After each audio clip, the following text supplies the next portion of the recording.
In this video, I'm going to go over joint mobilization techniques for the spine. So the first technique that we're going to do, we're going to start with a cervical spine. Now there's several techniques with this that I like, and I don't think that anyone is better maybe or more correct than another. It's just really your preference. So the first thing I'm going to do is come to Kinsley, the head over here. I'm going to go on each side of her thoracic spine, and I'm pushing forwards and down in that direction towards the front side of her pelvis. And I would just oscillate. I can hold this. I can take that into manipulation if your scope of practice allows manipulation. So I like that technique. I'd repeat that, 10, 15 repetitions. And how much pressure force do I use? Not a ton, especially if the patient's really sensitive right there. I like to kind of be easy with that. That's a good technique also at the CT junction right here if they're very sensitive.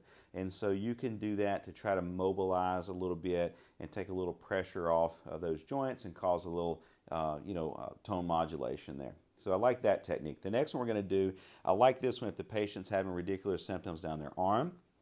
So what I'm going to do is I'm going to take my thumb, I'm going to hook it on the spinous process, and I'm going to push it towards the side that she's having the radiating symptoms. So in her case here, we're going to say it's her right arm. I hook the spinous process, and I'm pushing, and I may just work up and down the cervical spine all the way down to that CT junction, and I may hold that sustained pressure. I may kind of wiggle back and forth. You have to be careful with that because it can be sensitive, and so maybe a little pokey or a little uncomfortable, so you want to be easy with that. If just using your thumb is too uncomfortable for the patient, I'll use sometimes the heel of my hand and just go across like this and hold that pressure that way. So that's a great technique that I like to do if they're having radicular symptoms. The other is going to be a scooping technique with cervical spine. So with this, what I'm doing is I'm pushing down on the CT junction area. So I'm pushing down this way, and I'm going to take my hand and almost scoop and pull her occiput towards me. So I'm going to push down here, right?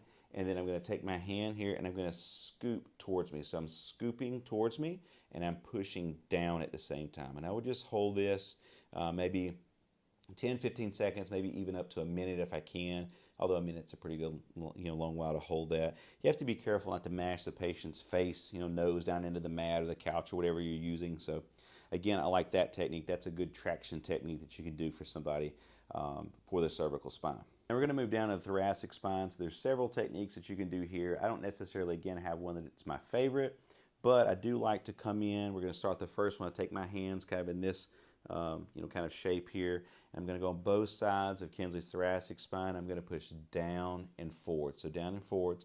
I can hold this. I can ask her to take a deep breath in, and then she kind of lets out. And as she exhales, I just kind of sink down with her. And that would be more of a grade 4 or arthrofascial, stretching. And so if you're using it for tone modulation, that's great. If you're trying to, gap the joint a little bit, that's fine too. You can take that into a manipulation or a grade 5 mobilization if your scope of practice allows.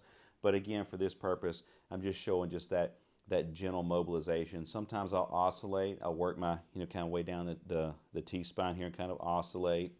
Now, when I originally learned this, especially because of the shape changes in the thoracic spine as far as the facets, the angles that's going on there with the vertebrae. And so I don't necessarily get too bogged down in exactly a certain degree because the angle's changing and all that. You can, and I'm not saying that's wrong. I learned it, being very, very specific with a lot of that. But in my experience, just for me, it's just as easy to kind of come in, just what feels right or what feels good to the patient, and then what feels comfortable for you. Now, a point I should make, I do have this, the mat table here higher than it would be if I were doing this on a patient for body mechanics purposes, because I don't want my hands up this high. I want to be able to stack the joints. I would have her lower to be doing these techniques, but for the camera, I have her raised up. So the next thing we're going to do is I'm going to take my hands like this on each side of the spinous processes here, and I'm going to go down, and I'm just rotating my hands kind of as she exhales, and then she'll relax. She takes a deep breath in, and then I'll go again, and I'll sink in. And again, I may oscillate, kind of bounce here a little bit. I'll do that for 5, 6 seconds, give her a break, let her breathe, because you want to give them an opportunity to breathe so you don't suffocate them with that. Then the next one that I like to do in the T-spine in this position, also incorporating the ribs a little bit, as I'll take my hand, kind of the heel of my hand here, and I'm going to push in, and I kind of come around on her ribs, and she relaxes, Takes a deep breath in, and as she exhales, then I'm going to go down and I'm pushing around. I'll take my other hand to stabilize for the wrist, and so I have my thumb kind of in this little trough right here, just on the other side of the spinous process there, that laminal groove there. So, you know, not specific, I'm just get close, just get right off the spinous process. And I go in, and I just kind of work my way down with that to those lower thoracic vertebrae. Now moving on to the lumbar spine, there are several techniques I like with this. One that is so simple, and for a lot of people that are having a facet arthropathy, some sort of facet irritation, nerve root irritation, maybe they have lateral stenosis where the nerve roots are coming out, this technique works very, very well. So I'm going to take one hand, put it right at the top of Kinsley's sacrum here. I'm pushing down into the mat. My other hand, I'm going to go right on that bottom of the thoracic spine curve, and I'm going to push upwards. So I'm doing this with my hands. Just a gentle, I'm just going to press here. She exhales. I can let her relax. I can go back in. I can kind of bounce or oscillate this. You know, you can get as aggressive with this as you'd like. Usually I don't push that hard, just a little bit of pressure and relax. I'm almost just taking up the skin slack with that. So I do like that technique, and I'd spend a few minutes doing that. Maybe I repeat that 3 or 4 times. Then what I'm going to do is I'm going to come around and grab on her ASIS here. Obviously, I always get permission from the patient to reach around their pelvis. So I'm going to come around, take one hand right here. So I've got that bony spot of her pelvis. I'm going to pull that to me, and at the same time, I'm going to take my other hand on her ribs, just on the same side as this hand of the spine, and I'm pushing away from me, and I would just kind of hold it. I may rock that back and forth, just kind of oscillate back and forth. That's a good technique that usually will give some alleviation in that lumbopelvic region.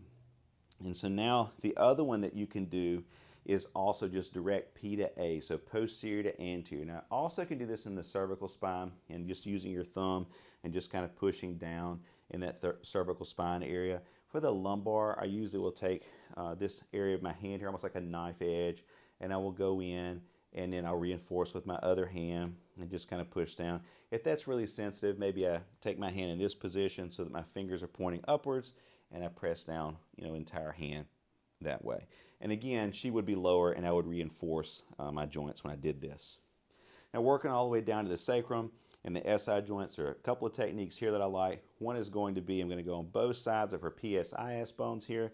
I'm going to take my hands and I'm spreading apart, so I'm pushing down and apart, just trying to create a little bit of force through the SI joints here. I don't know as far as, I know that there's theories of how much you can gap the SI joints. I don't think, based on research, you could do a lot of true gapping because those joints are very, very stiff and rigid. And I mean, there is some movement that occurs. I think more of transfer force of movement more than anything. But I just like that technique. That does really well for someone who's having SIJ pain right there. And then we're going to go down to the sacrum. So I'm going to take my hand, fingers pointing up, go right on the top of the sacrum, reinforce my wrist, and I push straight down. Now the trick with that is you got to make sure that your hand is in the right position so that you get a little bit of that mobilization of the sacrum as it passes between the iliums of the pelvis. So I'm just pushing down here. And then I would oscillate the same way with that. So again, those are just some techniques that you can do in the prone position for the cervical, thoracic, lumbar, and sacral areas of the spine.